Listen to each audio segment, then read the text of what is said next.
দয়া, তুমি আমার অনেক যত্ন করেছো, আর আমি তোমার জন্যই এত পরিপুষ্ট হতে পেরেছি। এইটা জাদুর লিচু গাছ। এই গাছের যত ইচ্ছে তত লিচু তুমি খেতে পারবে।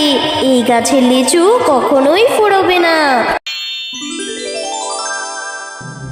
মা, ও মা, আমি একটু বান্টিদের বাড়িতে খেলতে যাই। যাই না মা, তাড়াতাড়ি বাড়ি ফিরে আসবো। তাড়াতাড়ি ফিরবি? সে কথা কি মনে থাকে তোর? একবার যদি বাড়ি থেকে বের হোস খেলার নাম করে, আর তো বাড়ি ফিরার নামই নিস না। যাই না মা, বাড়িতে একা একা খেলা করতে আমার একদম ভালো লাগে না।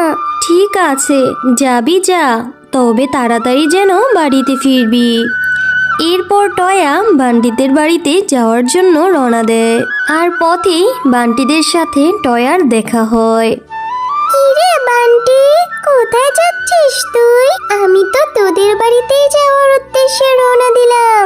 আর তোর হাতে ওটা কিরে বান্টি? আমার হাতে এটা মরা লিচু গাছের চারা রে টয়া। আজ আমি আর মা মিলে বাগান পরিষ্কার করছিলাম, তখনই এই চারাটি আমার চোখে পড়লো। মরে গেছে তো, তাই ফেলে দেওয়ার জন্য যাচ্ছিলাম। আরে, মোরা চারা গাছটা কত অসহায়, মরে গেছে বলে এত অবহেলা করতে হচ্ছে। বলি বাঘিনী কাকিমা, মোরা গাছটার একটু যত্ন নিলে তো কিছুদিনের মধ্যে ঠিক হয়ে যাবে। ধুর টয়া, তুই দেখি পাগলের মতো কথা বলছিস। এই মরা গাছটার যত্ন নিয়ে কি হবে আমার? না দিবে পাতা আর না দিবে ফল।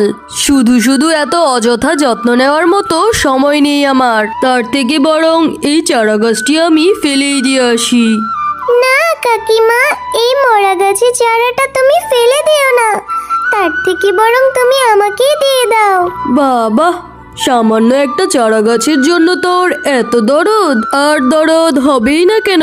তোদের মতো গরিবদের আবার দয়া মায়া একটু বেশিই থাকে। আচ্ছা ঠিক আছে, যাচ্ছিস যখন নিয়েই যা, যত সব। এরপর টয়া সেই চারা গাছটি নিয়ে বাড়িতে ফিরে যায়। কি রে টয়া মা, কি ব্যাপার? তুই এত তাড়াতাড়ি বাড়িতে ফিরলি যে? আবার হাতে একটা মরা চারা গাছও সাথে করে নিয়ে এসেছিস। মা, আমি আজ আর বান্টির সাথে খেলবো না। আর তুমি ওইভাবে বলছো? এইটা মরা চারা গাছ তো কি হয়েছে? আমি এই চারা গাছটির অনেক যত্ন করব, রোজ পানি দেব। দেখবে এই চারা গাছটি একদিন সতেজ হয়ে দাঁড়াবে আর আমাদের অনেক লিচু ফল দিবে। আচ্ছা ঠিক আছে, তোর যা ইচ্ছে তুই তাই কর। এরপর টয়া তাদের বাড়ির আঙ্গিনায় সেই লিচু গাছের চারাটি রোপণ করে দেয়।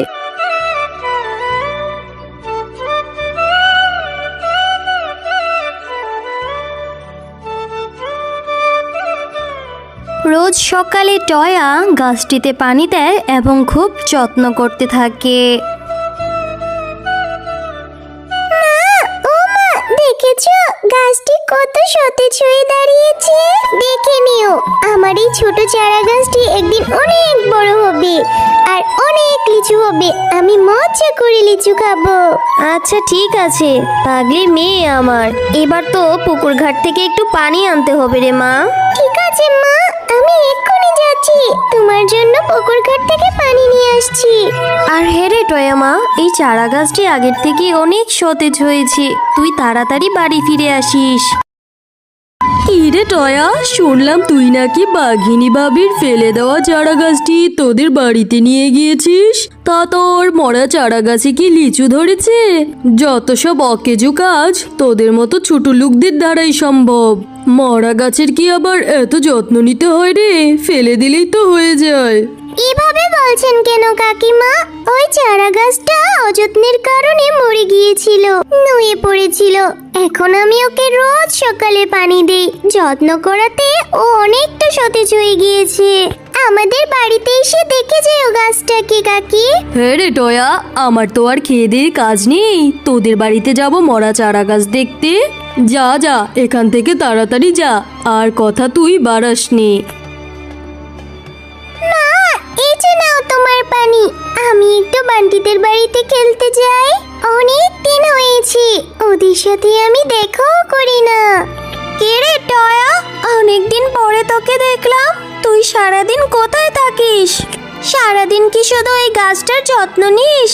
এখন তো আর আমাদের সাথে খেলতেও আসিস না রে। হ্যাঁ রে বান্টি, তুই জানিস তোদের সেই মরা চারা গাছটিকে আমি যত্ন করাতে সেইটা একদম সতেজ হয়ে দাঁড়িয়েছে। আয় দেখবি আমাদের বাড়িতে আয়। না রে টয়া, আমাদের এত অযথা সময় নেই তোর সেই গাছটি দেখার। তুই আমাদের সাথে খেললে খেল, আর না খেললে চলে যা। আর আমাদের সাথে না খেলে তুই বরং সারাক্ষণ ওই গাছটারই যত্ন নিয়ে যা যা। এরপর টয়া বান্টিদের কথায় কষ্ট পেয়ে ওখান থেকে চলে যায়। আর কারো কথাই কান না দিয়ে টয়া সেই চারা গাছটির রোজ যত্ন করতে থাকে। মা, ও মা, দেখো আমার সেই লিচু গাছটি কত বড় হয়ে গিয়েছে। আমার কত লিচুও ধরেছে মা। আমি এখন রোজ লিচু খেতে পারবো, তাই না মা? হ্যাঁ রে টয়া মা, গাছটির জন্য আমিও তো তোকে বকেছিলাম, কিন্তু গাছটি জুড়ে অনেক লিচু এসেছে। আর তুই এখন থেকে রোজ লিচু খেতে পারবি। টয়া, তুমি আমার অনেক যত্ন করেছো, আর আমি তোমার জন্যই এত পরিপুষ্ট হতে পেরেছি। এইটা জাদুর লিচু গাছ। এই গাছের যত ইচ্ছে তত লিচু তুমি খেতে পারবে। এই গাছের লিচু কখনোই ফুরোবে না। আর এই গাছের লিচু বিক্রি করেও তোমরা অনেক আয় উপার্জন করতে পারবে।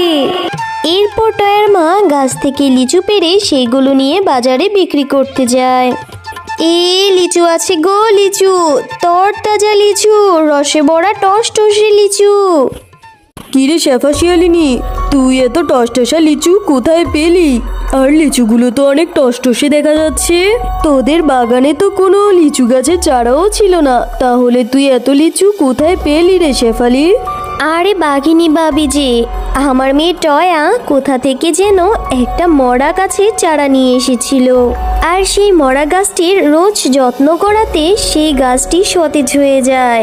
আর সেই গাছটি কিছুদিনের মধ্যে অনেক বড় হয়ে যায়। আর ওই গাছটিতেই এত বড় বড় টসটসে লিচু ধরেছে গো। ওই গাছ থেকে তো আমি লিচু ছিঁড়ে আনলাম বিক্রি করার জন্য। এই কথা শুনে বাঘিনী টয়াদের বাড়িতে যায়।